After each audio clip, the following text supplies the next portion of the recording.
House keeping ಬೈಲಿ ಏಯ್ house keeping ಗಿಲಿ keeping ಅಲ್ಲ ನಾನು. ನಾನು ಹೊಸ ಕುಡಿ ನನಗೆ ಎದುರು ಮಾತಾಡ್ತದಲ್ಲ.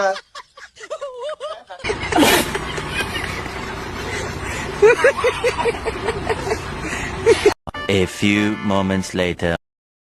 ರಾಗಿನ ಹೊಲದಲ್ಲಿ ಬೆಳಿತಾರೆ, ನೆಲದ ಮೇಲೆ ಭೂಮಿ ಮೇಲೆ ರಾಗಿ ಬೆಳಿತಾರೆ. ಫಸ್ಟ್ ರಾಗಿನ ಚೆಲ್ತಾರೆ, ಆಮೇಲೆ ಪೈರ್ ಕಿತ್ ನಾಟಿ ಮಾಡ್ತಾರೆ, ಆಮೇಲೆ ರಾಗಿ ಬೆಳೀತದೆ, ರಾಗಿ ಗಿಡ ಆಯ್ತದೆ, ಗಿಡ ಮರ ಆಯ್ತದೆ, ಮರದ ಮೇಲೆ ರಾಗಿ ಬೆಳೆದಿರ್ತದೆ, ಮರ ಹತ್ತುಬಿಟ್ಟು ರಾಗಿನೇ ಕಿತ್ಕೋಬೇಕು ನಾವು. ಸರಿಯಾ? ಎಳ್ನೀರ್ ಮರ ಇರ್ತದಲ್ಲ ಆತರ ರಾಗಿ ಮರ ಐತೆ. ಸರಿಯಾ?